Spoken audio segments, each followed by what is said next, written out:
Senhor, nós te damos glória, nós te damos honra nesta manhã. Te adoramos na beleza da tua santidade. Dizemos que o Senhor continua sendo bem-vindo nesse lugar para falar aos nossos corações, nos dirigir, nos instruir, nos levar por caminhos pelos quais o Senhor quer que passemos. Olha para cada coração aqui nessa manhã. Os que estão apertados, preocupados, talvez confusos, que ninguém, Senhor, saia daqui da mesma forma que entrou.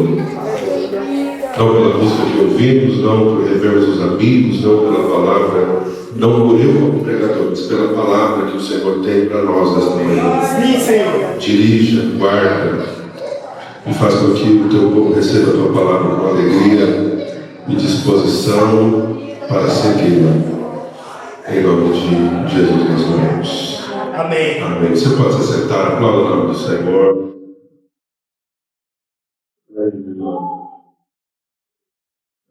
Nós estamos felizes por estar na casa de Deus essa manhã. Na noite passada nós tivemos um encontro de casais aqui. Para a glória de Deus. Para a glória de Deus. Para a glória de Deus. Você que não veio, você não veio. Não recebeu vitamina. Temos vitamina hoje boa para dar. Nós queremos louvar pela vida da Dani e da Raquel. Glória a Deus. Juntamente com o Lucas e o Rodrigo, eles trouxeram palestrante com quem eles estão estudando. E eu acredito que não dá para reclamar, né? Não tem nada para mim na monte. Você conhece esse filme? Aqui não tem, não. Não tem nada. Só quer reclamar. Só quer reclamar mesmo. Mas tá tendo, para casais está tendo, para criança está tendo, para músico está tendo, para adolescente está tendo, então, para mulheres está tendo. Então, só não tem para quem não quer. A palavra de Deus. Entendi? Está tendo? O pastor vai dar atenção a isso. Obrigado. Ele vai colocar no papel. Manda a Rebeca. Mas só faz para solteiro que quer casar. Para solteiro que quer casar. Então agora, depois dessa convocação, vocês me acordam. Vocês me acordam. Provérbios. A palavra de Deus em Provérbios, no capítulo de número 4. Ontem as crianças foram dar um rolê no zoológico. Os adultos bem resolver os problemas. Mas foi bênção, graças a Deus. A gente fala brincando, a gente cutuca na real, brincando. Você que não esteve aqui, pela falta com certeza. Aquele que nunca não teve casal aqui. Ali faltou casal, então quer dizer que pelo menos nessas duplas de dois tem pelo menos 52 pessoas dessa igreja que quer resolver problemas. Amém. Graças a Deus por isso. Provérbios capítulo 4, a palavra de Deus diz assim: ouvi, filhos, a instrução do Pai, e estai atentos para conhecerdes a prudência.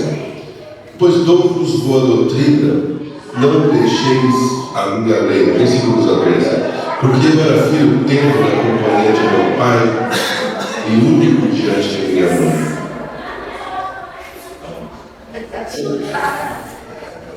E ele me ensinava e me dizia: retenha o teu coração as minhas palavras, guarda os meus mandamentos e vive.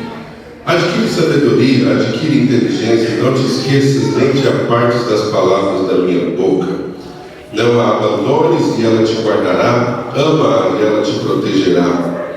A sabedoria é a coisa principal. Adquire, pois, a sabedoria, emprega tudo o que possuis na aquisição de entendimento. Exalta-a e ela te exaltará. E abraçando-a tu, ela te honrará. Dará à tua cabeça o diadema de graça, uma coroa de glória te entregará.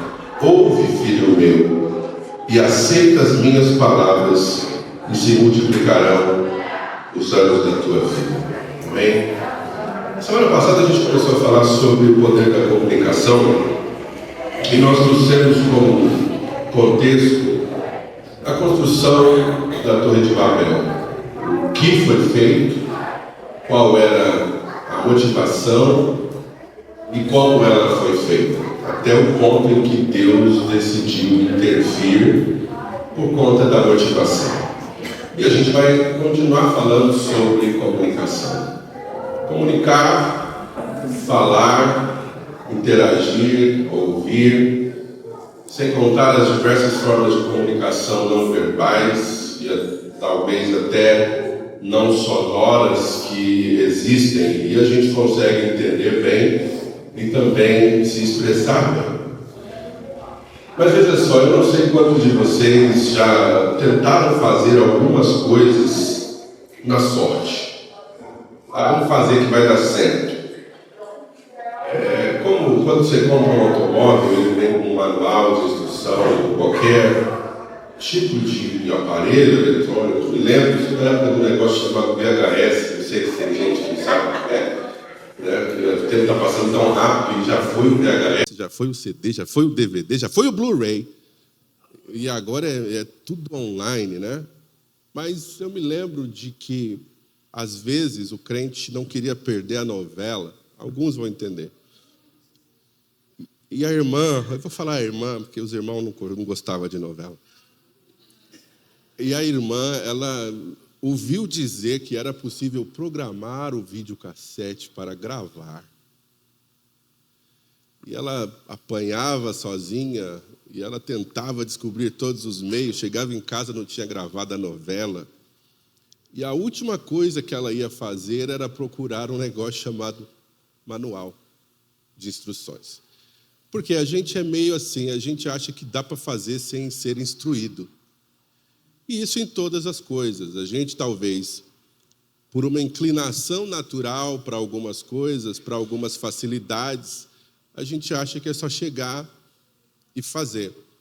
E aí você descobre que poderia ter sido mais fácil se você tivesse recebido instrução, ou através do manual, ou mentoria, através de um instrutor. Mas a gente gosta mesmo é de bater a cabeça. A gente realmente gosta de tentar, porque se der certo, eu saio glorioso da situação. Se der errado, é só não contar para ninguém. E a gente vai se protegendo sem contar para as pessoas de que eu entrei nesse buraco porque eu não pedi ajuda.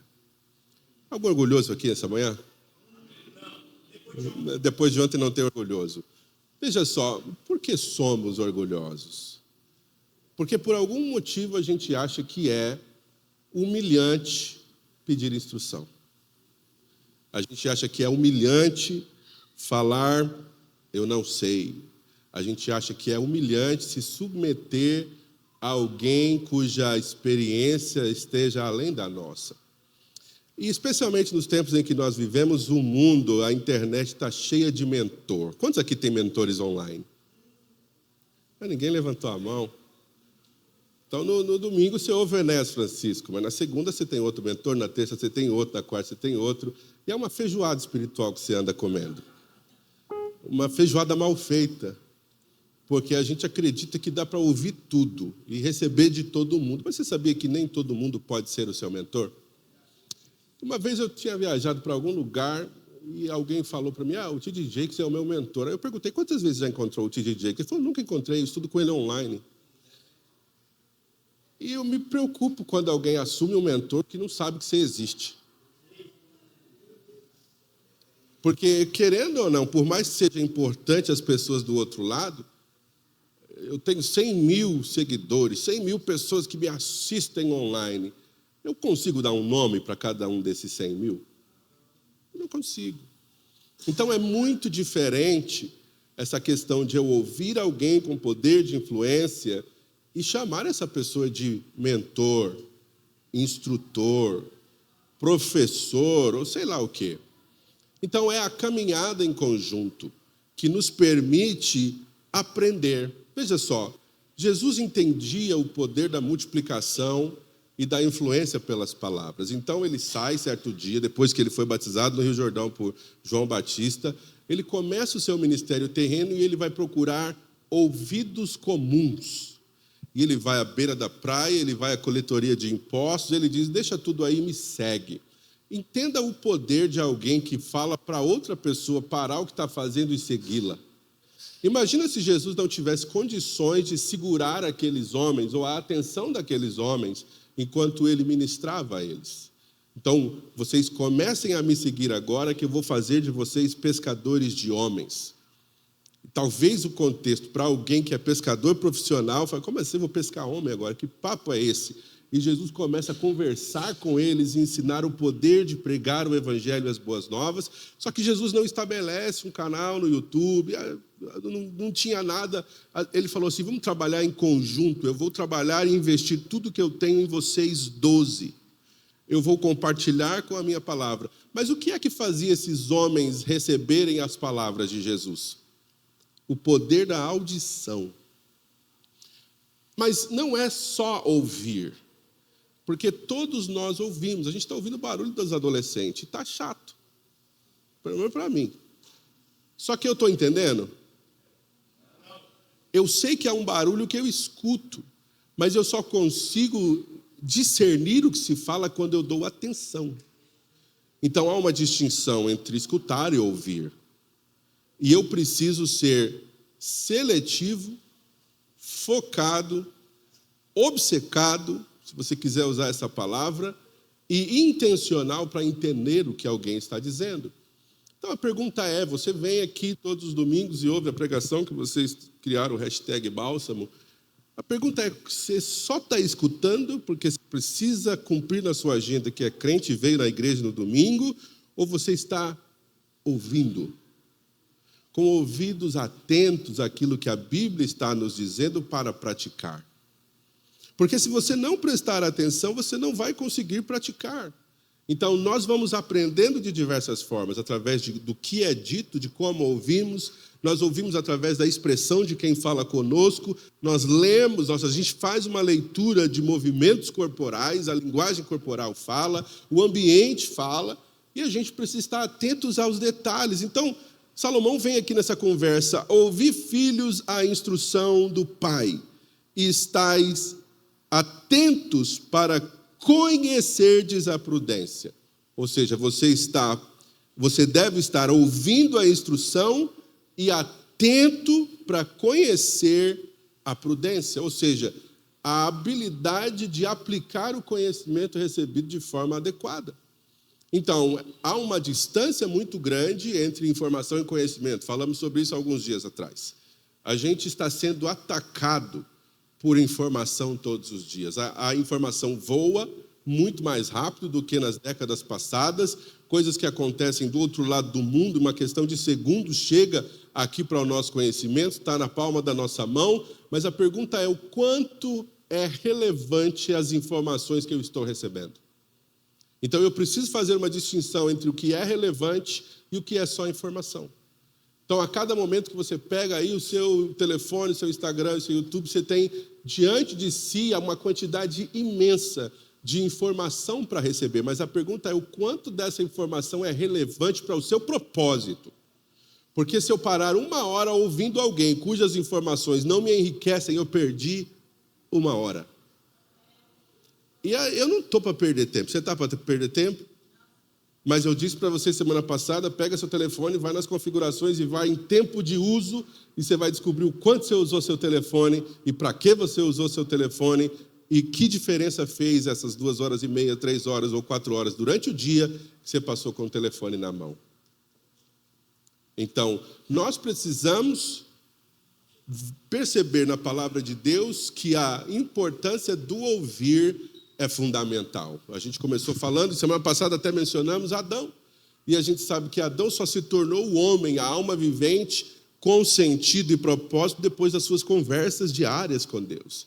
Então, em Gênesis, Adão ouve, Abraão ouve, em Êxodo, Moisés ouve, em Levítico, Arão ouve. Você chega em Números, os capitães ouvem. Você chega em Deuteronômio, o povo ouve novamente a lei que é repassada a eles. Em Josué, a palavra do Senhor vem a Josué, filho de Num, ele ouve. Então, uma coisa é o bando de informação que eu recebo, outra coisa é a direção que aquilo que eu ouço me dá.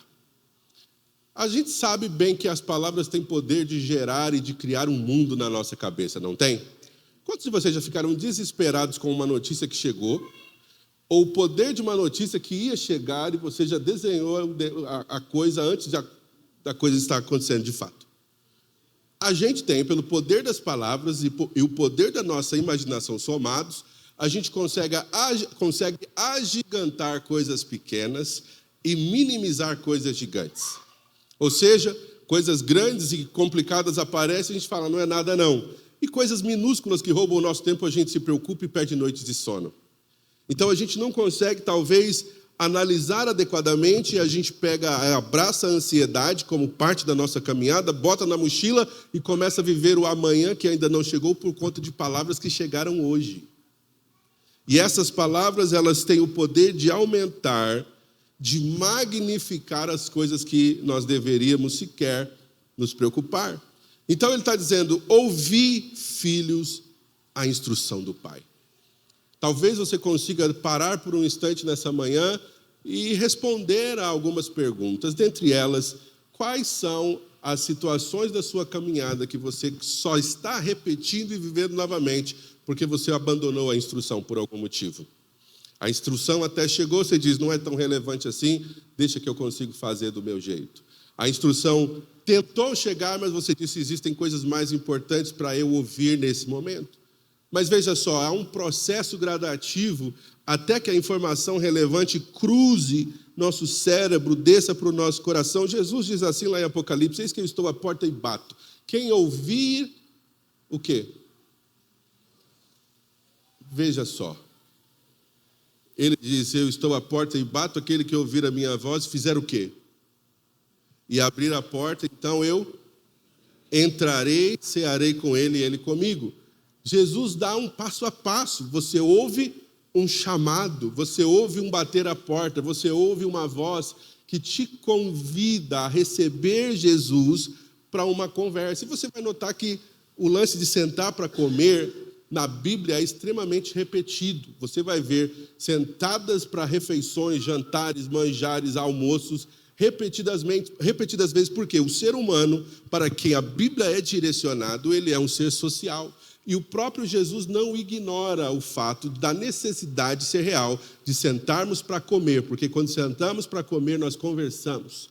E eu pergunto para vocês, quantas vezes você já saiu para comer com alguém que você não conhece? Assim, eu quero almoçar com você e a gente troca ideia enquanto não conhece alguém. Você já foi no shopping, quando está aquele horário da muvuca, que você não consegue arrumar um lugar para sentar, e você tem que sentar numa mesa perto de alguém que você não conhece? É tão complicado mastigar, comer perto de alguém que você nunca viu. A pessoa está do lado ali, não tem saída porque é o único lugar disponível, e é um negócio desconfortante. Porque você está comendo, que é algo tão importante, que nos leva para intimidade, para a gente fazer com alguém que a gente não conhece. Mas quem a gente ama e conhece, o que a gente faz? Vamos comer junto? A gente come depois do culto, come depois do trabalho, faz happy hour, tudo tem que ter mesa. Por que tem que ter mesa? Porque é ali que a gente bate o martelo numa comunhão verdadeira. É a mesa que a gente fala, solta o que está no nosso coração, é a mesa que a gente reclama da vida, é a mesa que a gente fala mal do pastor, é a mesa...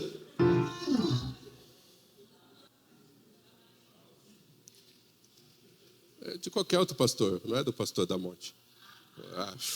Estou julgando ninguém. Para, gente.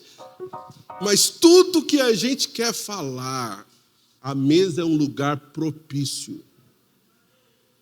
Então, se você quer conquistar, e quando eu digo conquistar, eu estou falando de chegar do outro lado, atravessar uma ponte e ganhar um coração. Aquele que ganha alma, sábio é. E isso está escrito num contexto no Antigo Testamento, não tem nada a ver com o evangelismo.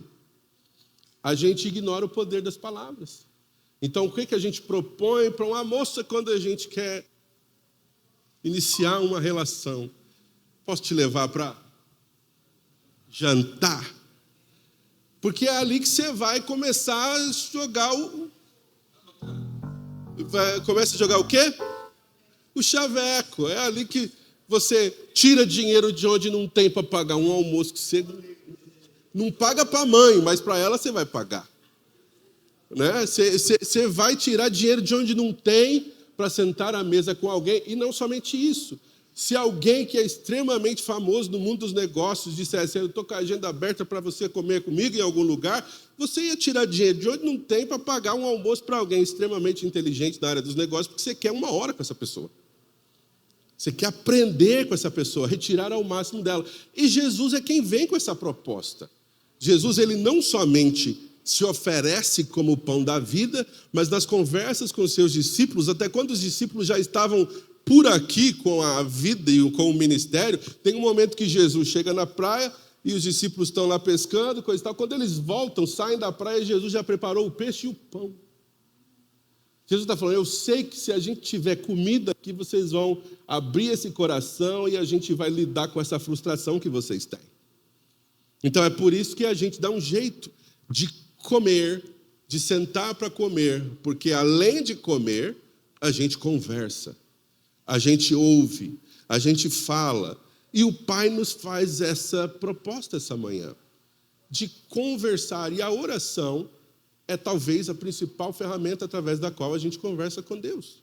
Uma oração, uma Bíblia aberta, um devocional, um tempo na presença de Deus, nós trocamos informações e o Espírito Santo é aquele que vem nos dirigindo sobre aquilo que o Pai quer falar conosco.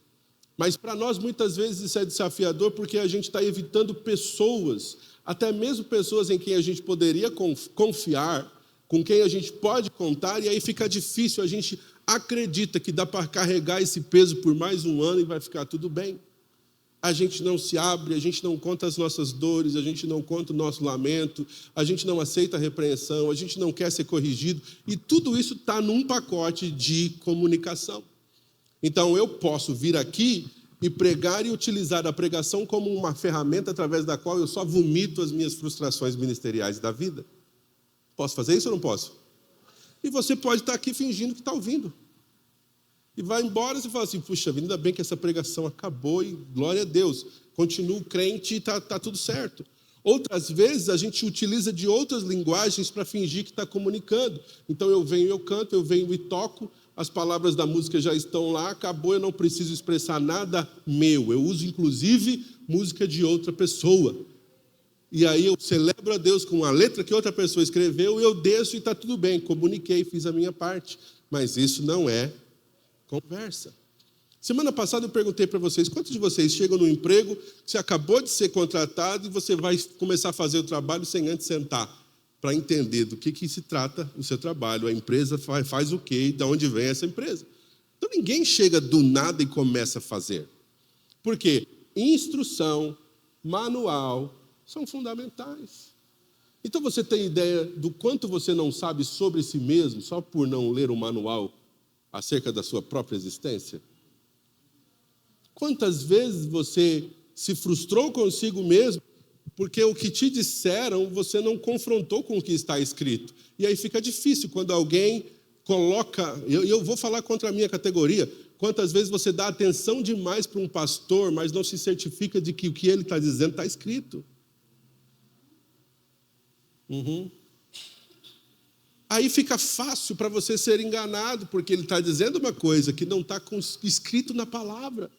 E aí eu estou simplesmente movido pela minha religião, pela importância de falar assim: eu fui na igreja e ouvi alguma coisa. Essa é a nossa principal desculpa. E a gente vai para casa e a gente joga na cara do cônjuge, na cara dos filhos: você viu o que o pastor falou? Mas o que o pastor falou está escrito? Vocês precisam se preocupar com isso, porque eu posso pregar de mim mesmo. Eu posso pregar 1 ano bonitinho e você falar assim: que palavra abençoada. A partir do 1º ano eu começo a pregar a minha própria filosofia, a minha própria ideia, o meu próprio ideal, e você foi enganado por uma verdade consolidada por 1 ano, mas daqui para frente você está sendo ludibriado. Por quê? Falta-nos o espírito dos irmãos bereanos, que a Bíblia diz que eles recebiam a palavra com alegria, mas depois chegavam em casa, eles iam verificar se aquilo que foi pregado estava realmente escrito. Quantos de vocês já abraçaram o espírito de Bereia? Talvez você diga: nem sabíamos que existe Bereia. Você precisa ter essa preocupação, porque o fato de você me dar atenção 1 hora no domingo de manhã é extremamente perigoso. Porque o meu coração é enganoso, o seu coração é enganoso. E 2 corações enganosos vão para o buraco. E eu acho que você não quer isso. Quer? Fala comigo, igreja. Então, ouvi, filhos, a instrução do Pai. Esse Pai aqui é uma representação de Deus. E fiquem atentos para conhecerem a prudência. Veja só, depois que você, por conta de ter ouvido e aprendido, conhece alguma coisa, depois de uma experiência que você tem e passa a conhecer uma coisa, você já não consegue mais desconhecê-la. Você não consegue voltar no zero. Você não consegue mais voltar a um tempo da ignorância. É impossível, acho que é o escritor aos Hebreus que diz que é impossível que aqueles que já experimentaram o batismo, a doutrina dos batismos, e tudo isso tenha que ser inserido de novo no contexto para aprender tudo de novo. Imposição de mão, batismo, rudimentos da fé. Então, alguns de nós ficam aí, sentadinho, quietinho, agindo como se fosse um novo convertido. Você está aqui há 3 anos, meu.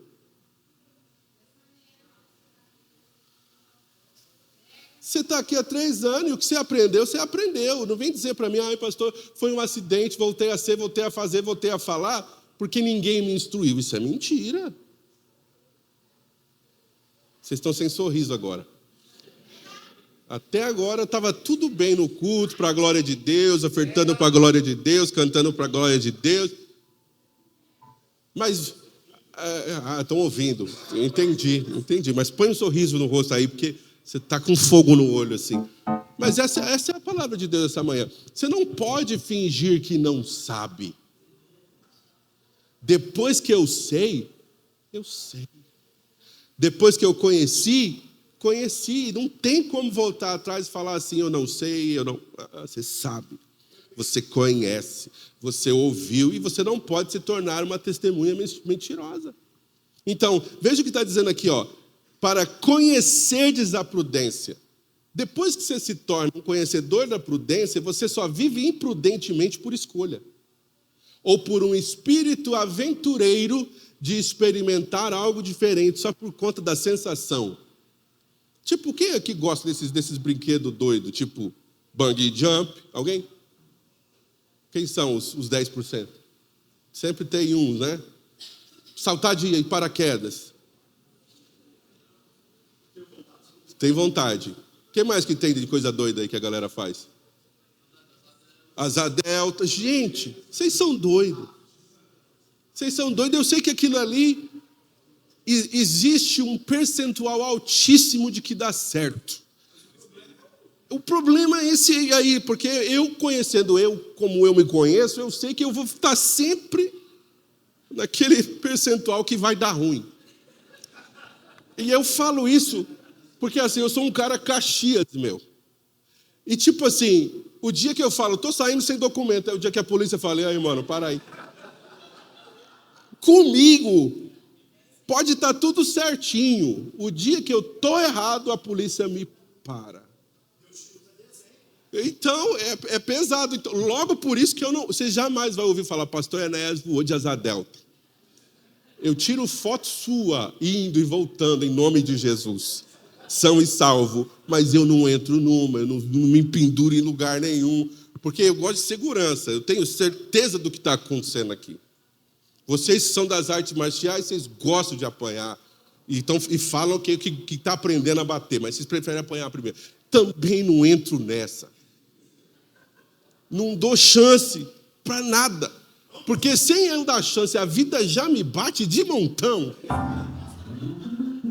Imagina se eu falar assim, vou dar uma chance para apanhar um pouco mais, ela vai vir com tudo. Mas alguns de vocês querem o extra. E isso, voltando a ser sério na conversa, e isso tem a ver com a falta de instrução. É tentar gravar a novela sem ler o manual do videocassete. É colocar a perder os seus recursos, os seus bens e o seu tempo, porque você quer correr o risco de fazer sem saber. E parece que é uma intenção nossa.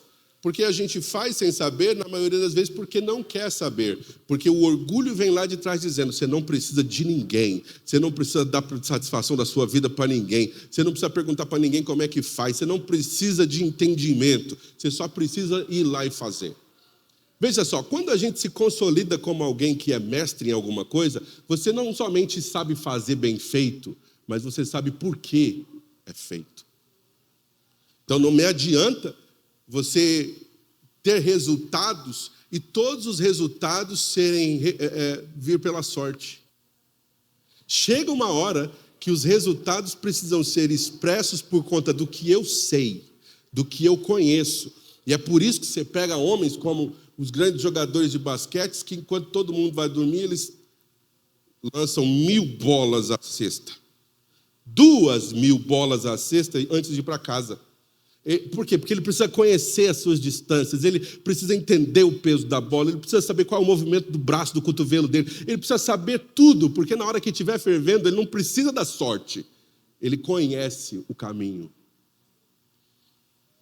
Quer seja falando de basquete, quer seja falando do cara que chuta não sei quantas vezes para tentar fazer um gol, quer você fale de um Ayrton Senna da vida que antes de acontecer a corrida, ele ia para a pista e conhecia cada centímetro da pista. Então você sabe o que faz, você conhece o porquê faz e porquê você chega em tal resultado. Existem resultados que a gente não consegue controlar. Essas são as vulneráveis? Não. Existe outra palavra. Variáveis, obrigado. Essas são as variáveis. E você precisa estar aberto para resultados variáveis, porque uma mesma ação traz resultados diferentes, distintos, mas existem coisas que a gente já sabe qual é a receita, vai dar ruim. Mas mesmo assim, a gente viu a irmã mais velha, a outra irmã e a irmã antes da gente, fez tais caminhos, deu tudo errado. A gente fala, não, comigo vai ser diferente. Só com você, neném. Você conhece a história, você conhece a tendência, você conhece... Só com você vai ser diferente. Eu vou ignorar a prudência, eu vou ignorar a instrução, eu vou passar por cima de autoridade delegada e comigo vai ser diferente. Você tem uma unção especial que com você os resultados serão diferentes. Por quê? Porque nós ignoramos instrução e conhecimento. Mas o pai está dizendo, você tem que fazer a coisa certa porque eu te dou boa doutrina. E a palavra doutrina significa ensinamento. Eu te dou boa doutrina. Não deixeis a minha lei. Então, especialmente quando a gente fala da palavra de Deus ou da lei de Deus, essa palavra lei dá um certo medo na gente. Porque se Deus é legal, do modo bacana, por que ele precisa ser tão legal nos dando instruções?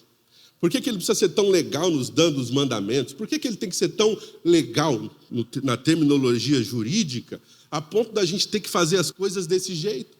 Porque lá em Deuteronômio ele estabelece assim, se você atentamente ouvir a voz do Senhor teu Deus para fazer conforme tudo que Ele te manda fazer nesse dia, o que vai acontecer? Você será abençoado. Todavia, se você não fizer, se você não guardar e não obedecer às instruções da lei do Senhor, você será pronto. Você tem o ponto A e o ponto B, você tem a bênção e a maldição. E assim, é uma palavra de Deus condicional, porque começa com se atentamente ouvirdes. Se ouvirdes e aplicardes. Então não adianta, você fala para mim, é assim que faz, pastor, essa comida. E eu falar assim, mas se eu colocar água no lugar do leite, não vai dar o mesmo resultado? Não vai. Eu não posso trocar os ingredientes e querer o mesmo resultado. Eu não posso colocar o fogo numa temperatura diferente do que você me sugeriu e querer os mesmos resultados. Mas, de alguma forma, na nossa vida, a gente está preferindo aprender com as más experiências pessoais do que ser sábios e aprender com o erro dos outros. Aprender com o erro do outro te dói menos. Mas para a gente, não. A gente tem certeza que com a gente, só porque é a gente, não vai dar ruim. Então, ao olhar para a palavra de Deus, a gente tem aqui uma fila de exemplos de homens que viveram a bondade de Deus e de que experimentaram a bênção de Deus porque aplicaram os princípios de Deus.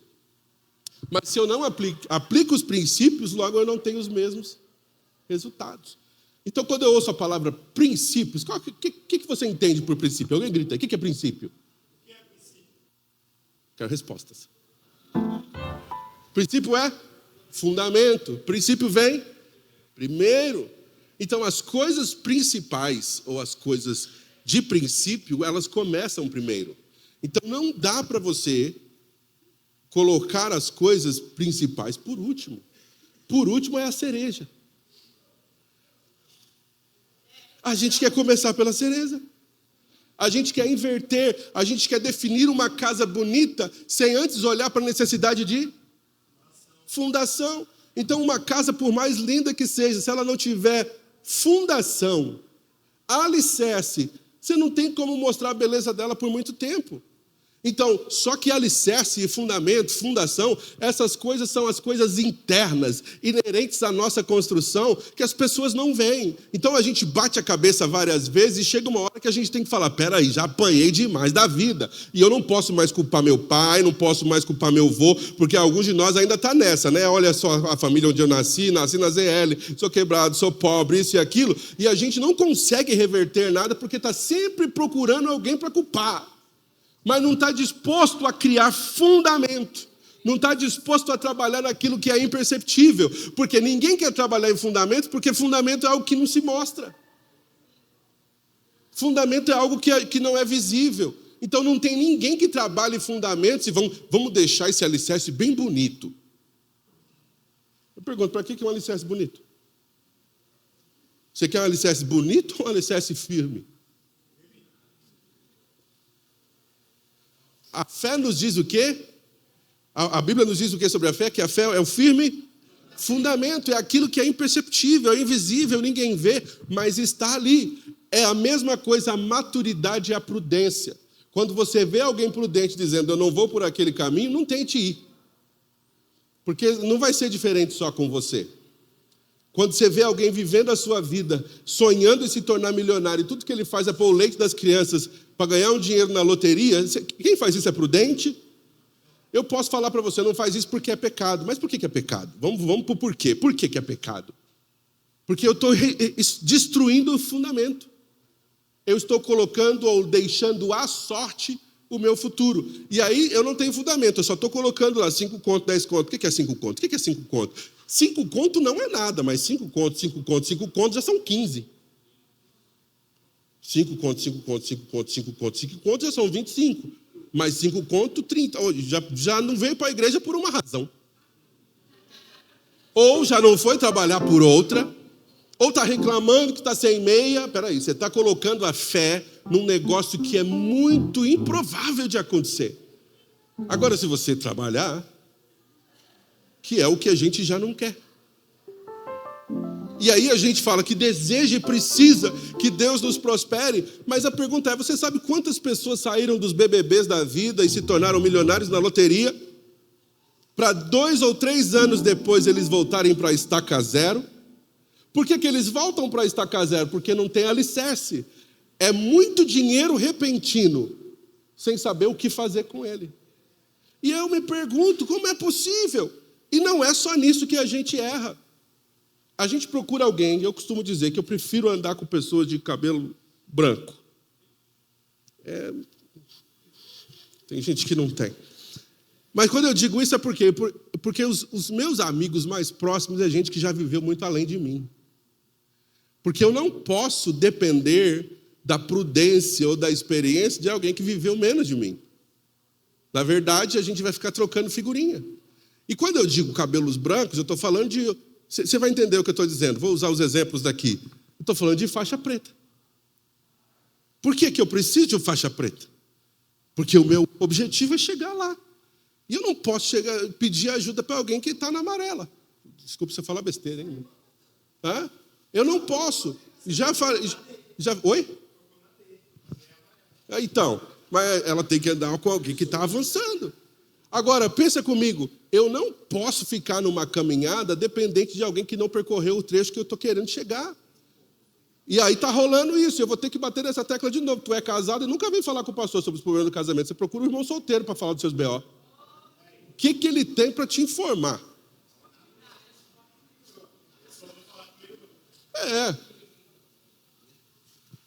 O casado já passou por algumas coisas e também verifica. O cara casou faz 6 meses, não vai encher a cabeça dele com seus problemas. Você tem 15 anos de casado. Procura o pastor Adilto. Senhora Marlene, procura o pastor Enéas. É na ordem, tá? De cima para baixo. Porque a hora que o meu B.O. chega, a missionária Marlene e o pastor Adilto, porque eles estão à frente. Eu não vou falar com quem casou agora. Vou falar com a Vitória e com o Cadu. Com todo respeito, Cadu. Não faz, é uma conta que não fecha. Então, quando a Bíblia fala da gente buscar instrução, não é buscar qualquer instrução. É buscar instrução com quem está qualificado para instruir. Quando você quer tirar a carta de motorista, o que você faz?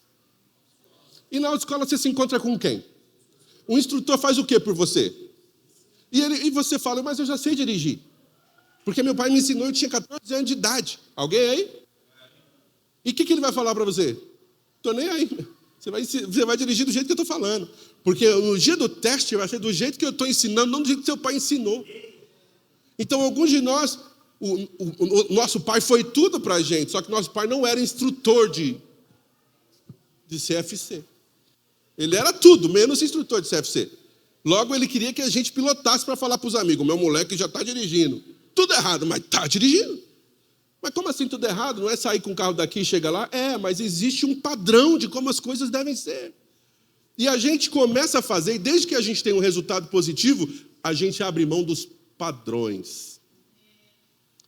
E a gente começa a viver outro risco, porque desde que a gente chegue no resultado, não importa como chegamos lá. E é aqui que a gente começa a viver uma vida complicada. Porque se a gente começa a comprometer princípios, não importa, o negócio é que eu tenha dinheiro, não importa como eu consegui. O importante é que eu casei, não importa como foi. O importa é que eu cheguei lá de alguma forma, mas eu não estabeleci princípios. Eu não tenho fundamentos. Logo, é insustentável. E é por isso que algumas coisas a gente não consegue levar adiante, porque não se sustenta sem a gente voltar para trás e descobrir que tem um fundamento sólido. E dentre essas questões, por que Jesus nos deixa uma parábola? A parábola da construção aonde? A casa que foi construída sobre a areia e a casa que foi construída sobre a rocha. E o resultado no final, ou o acontecimento, ou o que acontece com ambas as casas é a mesma coisa. Vieram os ventos, sopraram os ventos, desceram os rios e o que acontece com a casa que foi construída na areia? Ela caiu. Mas a casa construída sobre a rocha permaneceu, porque ela tinha fundamento. Então, o motivo pelo qual eu faço o que eu faço, se eu não trabalhar as motivações do que eu faço com base na instrução pré-recebida, eu simplesmente não chego onde eu preciso chegar. Alguém aqui já teve problema com matemática grave? Alguém já repetiu mais de 1 ano, 2, a mesma série, por conta de matemática? Sou eu. E às vezes, eu volto um pouco no tempo, e eu lembro que, se tinha que chegar... sempre tem aquele aluno que você sabe que é o cara da matemática, né? Toda escola, toda sala de aula tem um desses, que é bom. E aí, se ele chegava no resultado final, eu não estava nem aí. Eu ia correr atrás de qualquer tipo de cálculo, desde que desse 23,7, igual deu para ele, tranquilo. Aí o professor olhava assim, peraí, como é que você chegou nesse... Eu tinha o resultado final, mas eu não tinha fundamentação. Então, a pergunta é, você consegue fundamentar o que você está vivendo? Se a gente voltar, algumas camadas têm alicerce ou é só uma casa bonita? Eu vou cutucar. Ou é só um crente que se veste bem no domingo? Que grita bacana na Cojique? Porque por gritar, filho, eu grito também. Errado, desafinado, grito. Mas se você me perguntar por que eu estou fazendo o que eu estou fazendo, eu vou te dar respostas. Da onde vem? Você precisa ter respostas. E é por isso que o discipulado, e eu vou além, gente, discipulado não é classe de novos membros. A classe de novos membros nos dá uma iniciação e fundamentação porque a igreja é o que é, porque ela crê no que crê. Qual é a teologia da igreja? Qual é a cultura da igreja local? Mas discipulado é andar junto. E eu vou dar outra cutucada, nem vou olhar para o lado, porque a gente quer estar na aula de terça com o pastor no discipulado, mas não quer ele como nosso parceiro. Porque enquanto eu estou do outro lado no Google Meet, eu aprendo o que ele está dizendo e o que a igreja prega. Mas quando a gente sai do Google Meet, eu preciso ser realista e verdadeiro nas minhas falhas. Aí a gente vai para outro ponto, porque a gente não quer prestação de contas individual. Vamos continuar cutucando. A gente quer uma igreja que presta conta, mas como é que uma igreja, uma instituição presta conta se os indivíduos não prestam? Também não parece? Pensa comigo. Prestação de contas aqui, gente, é uma construção na caminhada. Eu não preciso que você fale para mim que você foi no Mac ontem à noite. Seu dinheiro é seu, sua vida é sua, você faz o que você quiser. Mas no discipulado cristão, andar com Jesus significa transparência. Andar com Jesus significa, aqui está uma área de fraqueza da minha vida. Andar com Jesus significa, olha, mestre, é o que aconteceu com Zaqueu. Lembra do Zaqueu que só queria ver Jesus? Quando Jesus para debaixo da figueira, fala, tem um negócio aqui dessa figueira. Você está aí, desce depressa que hoje me convém pousar na sua casa. Sabe aquele negócio que você acha que Jesus só quer te ver de domingo aqui, mas ele quer morar lá na sua casa com você?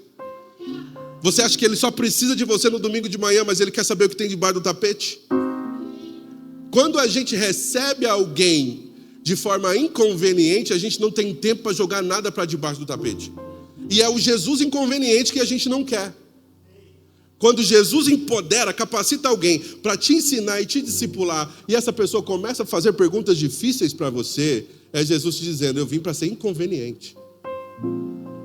Porque o que é conveniente para Jesus não é conveniente para a gente. Ele disse para Zaqueu, hoje, convém para quem? Hoje me convém pousar aonde? Zaqueu falou, mano, se esse cara for lá em casa e ver a casa como tá, não vai ficar legal.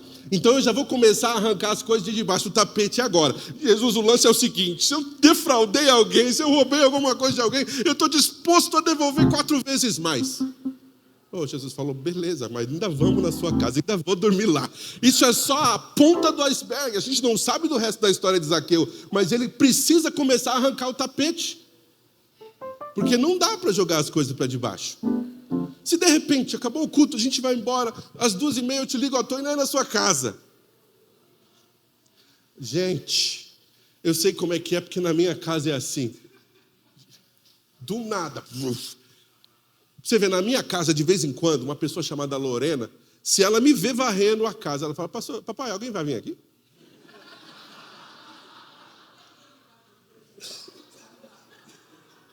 Eu falei, mas por que você está fazendo essa pergunta? Você está varrendo a casa. Olha a leitura da criança. Aqui nós é transparente, velho. A minha criaturinha fala, alguém vai vir aqui? Quem vai vir aqui?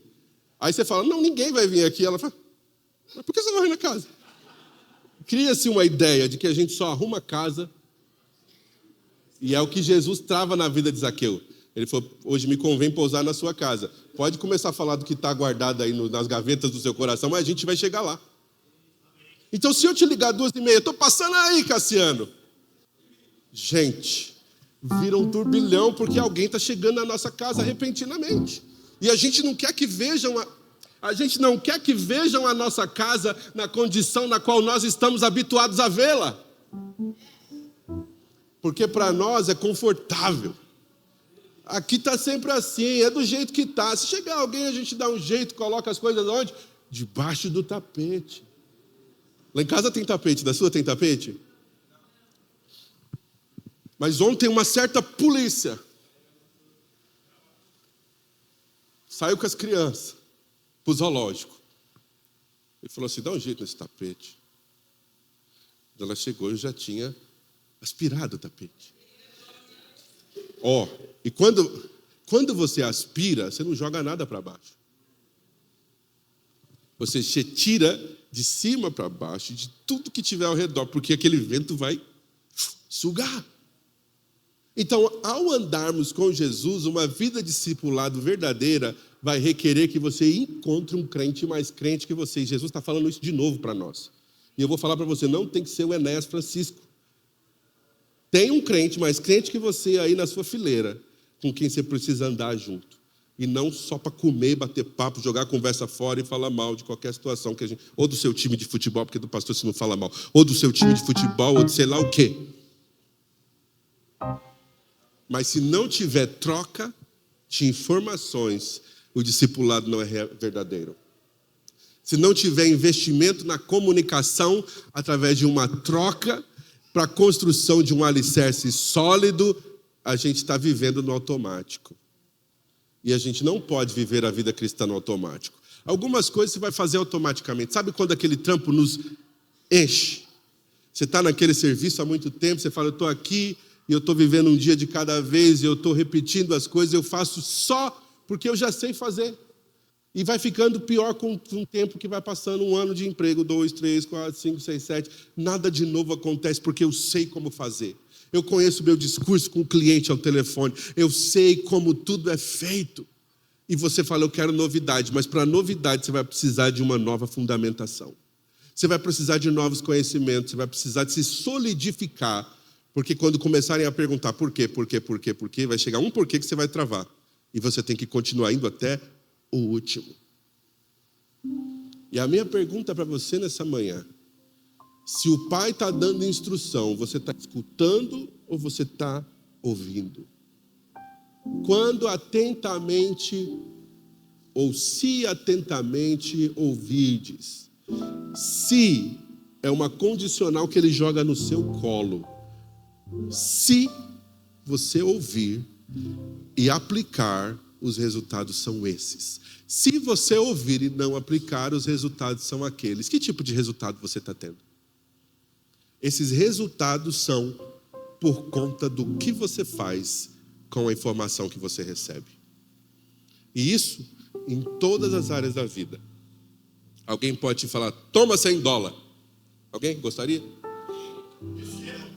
Só que $100 não é outra coisa senão R$560. Toma R$560.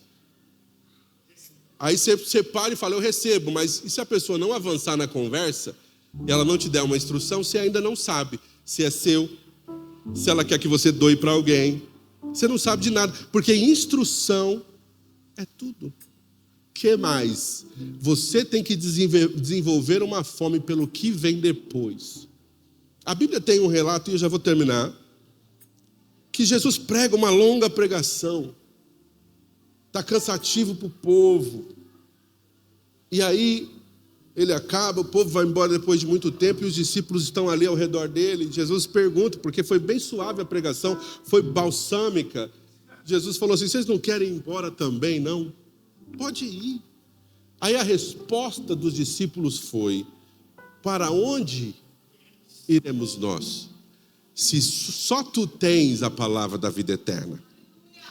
Ou seja, eles reconheceram que, por mais que a multidão se vá, discípulos verdadeiros ficam.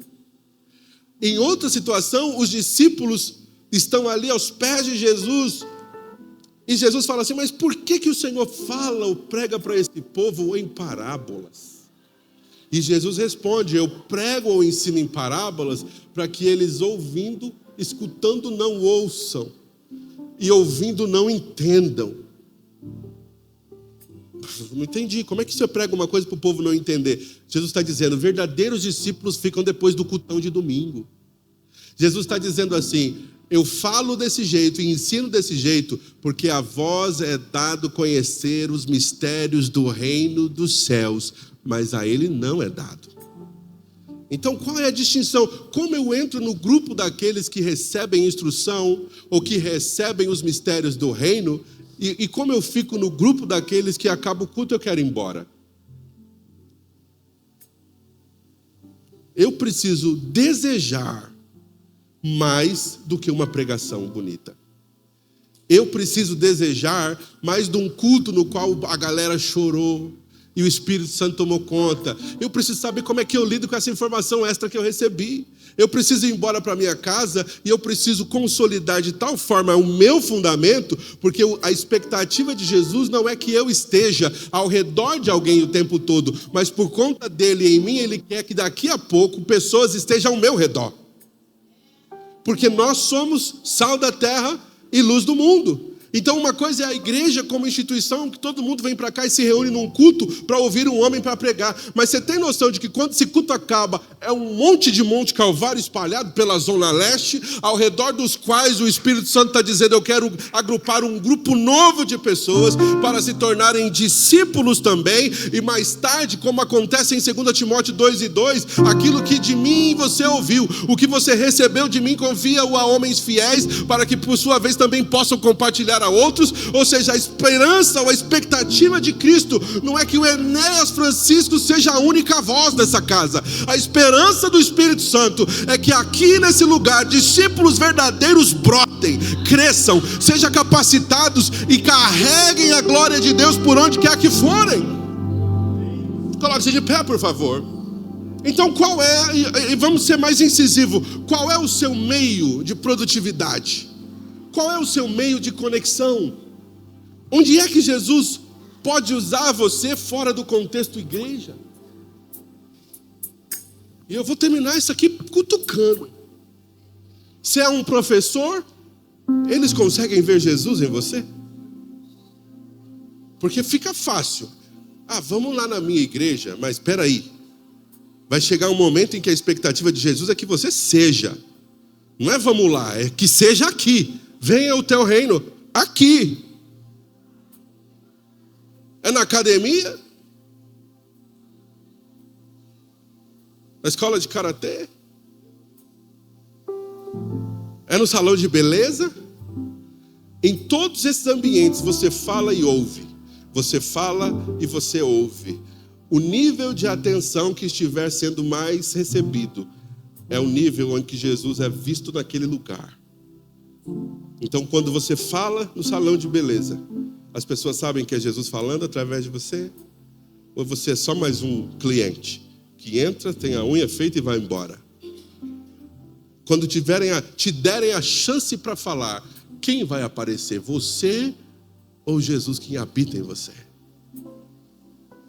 Para você chegar lá e fazer diferença, a instrução aqui tem que ser recebida. Ouvi, filhos, a instrução do Pai, porque eu vos dou boa doutrina. Aplique-se a receber entendimento. É uma tomada de decisão pessoal. Você vai sair daqui, vai voltar para sua casa e vai enfrentar a sua segunda-feira. Talvez uma empresa complicada, um chefe chato ou o seu próprio negócio que está daquele jeito. Em tudo a instrução vai ser verdadeiramente essencial. Boa parte do que a gente vive de estresse no nosso emprego, ou na nossa empresa, ou nas nossas relações dentro de casa, não é simplesmente porque a outra pessoa ou o chefe é difícil, mas é porque nos falta instrução. Então a pergunta é, o que eu não sei, que se eu soubesse, teria feito uma diferença gritante na minha caminhada? Talvez nesse ponto da sua vida, não adianta mais falar, a partir de agora vai ser diferente. Não, porque aquilo que você não sabia te trouxe para esse ponto. E agora você sabe, mas você vai ter que começar daqui com novos passos rumo ao futuro. E você está aí de novo, tentando tomar decisões sérias, sem fazer a devida busca. Querendo tomar outras decisões sérias, sem perguntar para as pessoas mais instruídas. Querendo novamente tomar decisões sérias, sem perguntar por alguém que já percorreu o mesmo caminho. Então nessa manhã eu gostaria que você levantasse suas mãos aos céus. E você invocasse o Espírito Santo sobre a tua vida nessa manhã. E com brincadeira e tudo, você pode até dizer, Deus do céu, eu sou muito cabeça dura. Mas eu quero que pelo Espírito Santo o Senhor me faça mais flexível. Mais disposto a ouvir instrução. Mais disposto a ser tendencioso para o certo.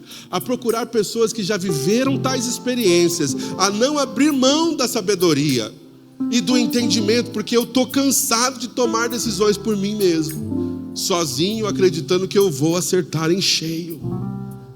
Assim como na minha caminhada o Senhor me permitiu ir para a escola, assim como eu tive que aprender a dirigir, assim como eu tive que ler uma receita daquela comida, assim como eu recebi instruções diversas para alcançar alguns resultados na minha caminhada, Senhor, eu oro para que o Senhor me permita, me ajude a ser humilde, para fazer as perguntas essenciais na hora de tomar decisões cruciais. Espírito Santo de Deus, nós te agradecemos, porque o Senhor está entre nós e quer glorificar Jesus como a palavra, como o verbo. E o Senhor tem para nós sabedoria, crescimento, instrução. E o que nós pedimos neste momento é que o Senhor lance fora, nos dê autoridade para repreender e vencer o espírito de altivez e o espírito de orgulho que quer nos manter presos num ciclo repetitivo de mais do mesmo. Nós não aprendemos lições, nós não aprendemos com a vida, nós não aprendemos com exemplos, porque a gente está obstinado em fazer do nosso jeito.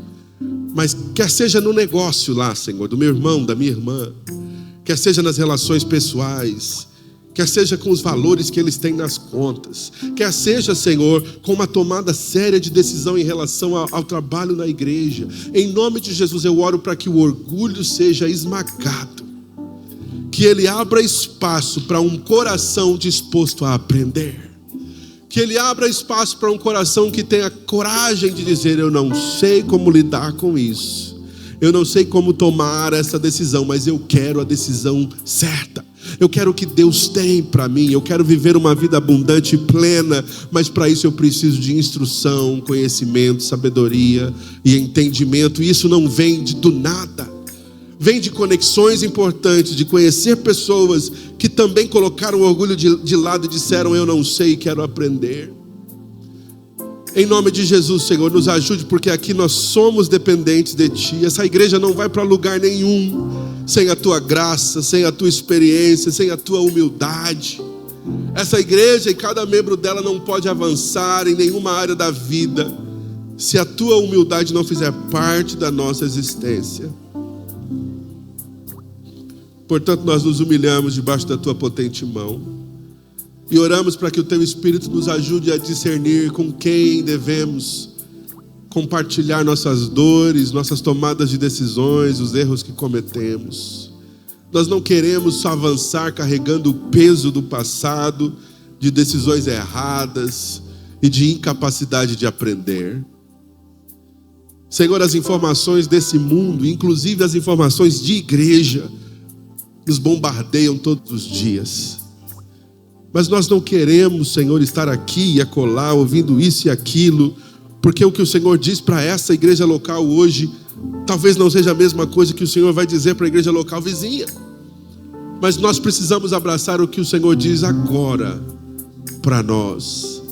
E nós queremos, como filhos amados, estar atentos à Tua voz, dispostos a aplicar a Tua verdade. Que a realidade de Deuteronômio 28, ó Pai, se concretize em nós. Que se nós atentamente ouvirmos a voz do Senhor nosso Deus, para fazermos tudo quanto Ele nos ordena hoje, nós seremos abençoados no campo e na cidade. Bendito será o fruto do nosso ventre. Bendito seremos em tudo. Se você sabe que a bênção de Deus está sobre a sua vida e ela vai permanecer, porque você vai ouvir a instrução e essa condicional vai ser de acordo com a vontade de Deus, levante a sua mão bem alto e bendiga o nome do Senhor. Diga: eu sou bem-aventurado. Eu sou bem-aventurado porque eu obedeço os princípios. Eu sou bem-aventurado porque eu construo o alicerce. Eu sou bem-aventurado porque eu não vou pular etapas. Eu sou bem-aventurado porque eu vou aplicar a verdade da palavra de Deus na minha vida. E em tudo eu serei bem-sucedido para a glória de Deus. Aplauda o Senhor Jesus.